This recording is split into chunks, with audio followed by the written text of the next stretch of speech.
So, I've been meaning to tell you, some of the guys have started calling you the Hamburglar. What? Is it because of my jumper? No, it's because you keep stealing my haggis sandwich and my iron brew. Look, James, life of crime is not the way to go.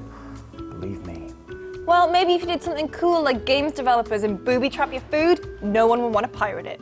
Food piracy isn't even a thing. Get your own damn stereotypical lunch.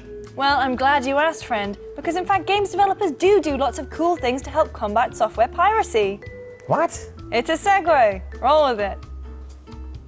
In Arkham Asylum, the Dark Knight rises, and then promptly falls back to the ground. Developer Rocksteady allowed pirates' appetites to be sufficiently whetted by letting them play a good chunk of the game before they realized that a key feature, namely the ability to glide, was totally nerfed, therefore rendering the game unfinishable. Crow Team, developers of Serious Sam 3, hit headlines for their creative take on DRM. If you played a cracked version of the game, it spawned a giant pink invincible scorpion that hounded you throughout the game. If you're suspected of foul play with Crisis Warhead, your arsenal becomes paltry by comparison to a legally obtained copy. Chicken puns for a reason, because all of your bullets and grenades turn into them. Now, wars aren't won with chickens, so the game is totally unplayable. When it comes to anti-piracy measures, Rockstar play hardball. For GTA 4, they permanently enabled Drunk Cam, which shook the entire time that you played. If you could handle that, they embedded a failsafe. Every car you got in would auto-accelerate and only drive in one direction. Oh, and it was always just a light tap away from exploding. Remedy Entertainment didn't take such drastic measures with Alan Wake. Instead, everyone's favorite Stephen King wannabe simply wore an eye patch with a skull and crossbones on it to guilt-trip the pirates. Almost as if to say, yeah, you look me in the eye when you steal my game. Spyro 2 Gateway to Glimmer was cracked in under a week, so Insomniac Games implemented some elaborate anti-cracking measures for the threequel Year of the Dragon. Firstly, the fairy Zoe will tell you that your game is an illegal copy, and then the fun begins. You can't achieve 100% completion because collectibles will randomly start to disappear. The game will crash in odd ways, and the language will randomly change. If you do make it to the final boss, you'll last about 8 seconds before the game crashes, deletes your save file, and makes you start over. And then there's Game Dev Tycoon, where you set up and run your own game studio. The pirated version lets you hit those lofty successful highs of AAA development before your profits go south and your studio has to close because you lose all of your in-game customers to piracy. How meta.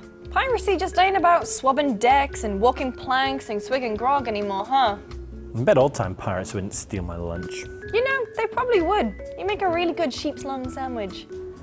Yar.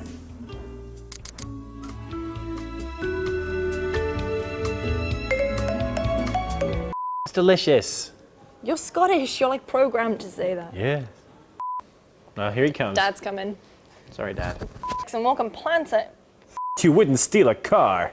And walking plants anymore, is it? I used to work with professionals. I'm just gonna take this away from you, I think. No, don't.